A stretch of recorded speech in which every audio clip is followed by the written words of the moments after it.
Happy New Congresswoman. Year. Happy New Year to you and yours. Thank you. And as this program airs Sunday morning, hopefully the weather will cooperate. You will be working your way back to Washington. Somehow. So get there and get back to work after what I described as a often criticized legislature in 2013. So many things talked about, the blame game, the so-called blame game, the divisiveness, the bitterness, the rancor, what have you.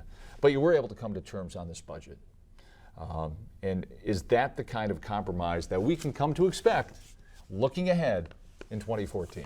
Well, I sure hope so. I'm very optimistic. Okay, good. And being on one of the committees that must pass bills, and we have been stymied in our efforts, we finally have what we call regular order. We have a budget framework. Yeah. Finally, it was over 7 months late, but both the House and Senate sat down and agreed, and now our committee, the Appropriations Committee, and its 12 subcommittees, to do the job of the American people, which means that we can get each department to function as it should, not these fits and starts and false shutdowns and all of this unnecessary uncertainty. That will be over. The way it looks, I mean, for the next 2 years, it should be okay. Okay, and you can tell the American people that without pointing at Republicans or the Tea Party or the ultra-conservatives, that this can be worked out. We saw the Ryan Murray team, or at least them, come together working out this budget. So how can you do it without divisiveness that was really the order of the day in 2013? Well, I think the divisiveness came from many members who had no local experience in governance in any way. They came to the Congress and they were very just insistent on their way or the highway, and they found out that in an institution of 535 members, you can't do that. And so I think the American people spoke up, and some of them heard that.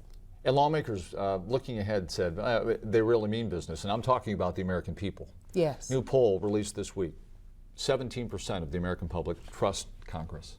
17%. Doesn't necessarily mean you individually, but it's certainly Congress as a whole. It's not a good number.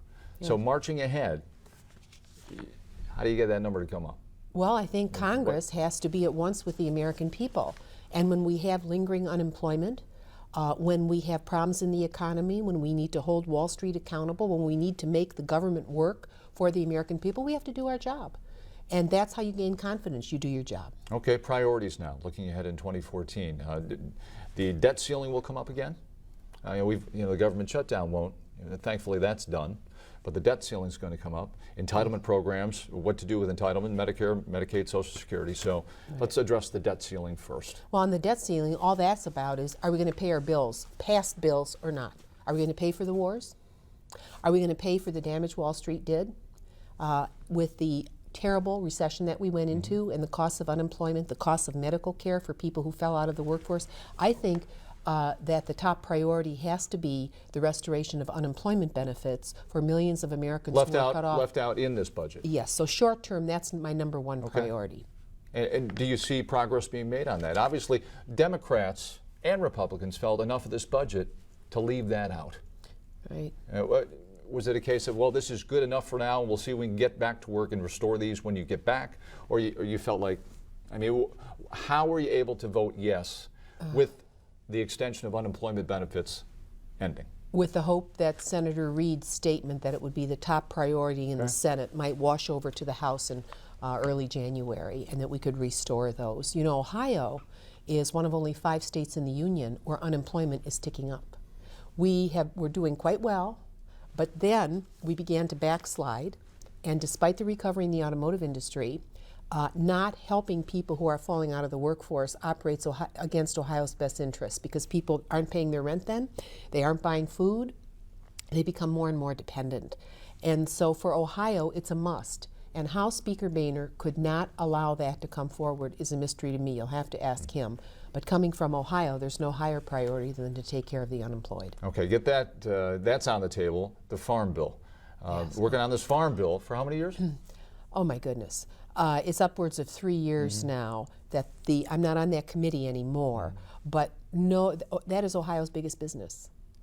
Agriculture and all the processing that goes with it. Companies like Herzl's, companies like Smucker's, just think companies like Anderson's, whose stock just went up, by the way. Yeah. Agriculture is big business for us. Again, the farm community, it can't believe Congress can't produce this bill. And what's the fight about? The fight is about whether those who can't afford enough food in their families will be able to get coupons to get food. The SNAP program, what formerly was food stamps, right? Right. Right. Known as that. I think the American public hears the Farm Bill, and all of a sudden we hear the $7 a gallon milk Right. issue. I mean, is that really something that people should be concerned? Could we really see milk go to $7 a gallon? Well, I'll tell you, I hope not. The American people would revolt if that happened. Yeah. But we have to make sure that all the parts of the agricultural economy are working so that we can provide the best and the least cost food as a percentage of a family budget of any country in the world. And we have a great agriculture economy.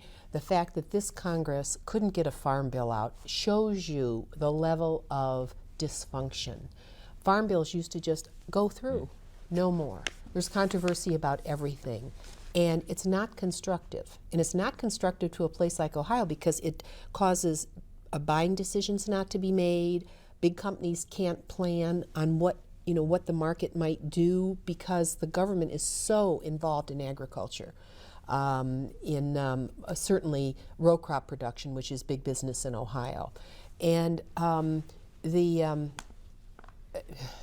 people, Frank Lucas and Colin Peterson, a Republican and Democrat, who chair that committee and ranking member on that committee in the House, are just wonderful men. They have tried so hard, and it takes a lot of patience to deal with some of the dysfunction that they've had to deal with. So my hope is that there will be a farm bill, and it'll come fast. In this 9th district, you take out, aside from the unemployment benefits, the farm bill, but specifically looking at Northwest Ohio and parts of Northeast Ohio now, or at least stretching toward Northeast Ohio, what's the number one priority in this area?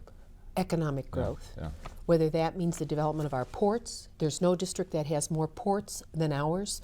The continuing investment in our rail economy, one of the 5 major platforms in the country, so that we can continue to be a distribution hub. All the major trucking companies, I just met with UPS the other day, their intentions to expand nationally and hopefully here. If you look at our region as a real distribution hub, we have to continue investing in what we call multimodal systems so that we become attractive. Let's beat Chicago. Let's beat New York. Let's take some of that business away from these places that are congested and they can't move product. And we see that happening here. A good start in North Baltimore with the intermodal. Good start there. Yeah. Very big. And we're competing against the Panama Canal. We're competing against the deep water ports. We have to think about our region and position it so that we are relevant in the economy of the 21st century. So whether it's that, whether it's the development of all the tourism, the largest employer in the heart of my district in the center with that, Asian is carp's Kalahari. an issue as well. Asian carp. Asian carp is a problem. The Army Corps of Engineers is being stymied by Chicago and the Illinois interests, because if you look at shipping routes in America, they go from Minnesota down through Illinois, down the Mississippi, down to New Orleans. So that corridor wants no attention to the Asian carp. If that gets into our fishery, our multi-billion-dollar fishery here, it kills it. And it's close. Let's face it. It's getting close. It's very close. Yeah. But we're dealing with the power of the delegations that are all along the Mississippi River. They don't want anything done, for instance, to block the channel, which I support. All right, we're going to be looking forward to all these issues being resolved, we hope, in 2014. A Congress that is a kinder, a gentler, more workable entity. More productive. Session of Congress in 2014, looking ahead of the mid-year elections as well. Congresswoman Marcy Kaptur, thank as you, always, Lee. thanks for coming in. Safe travels off to Washington today. Off to Washington. Yeah. All right, we're going to come back in just a minute. Conklin and Company continues right after.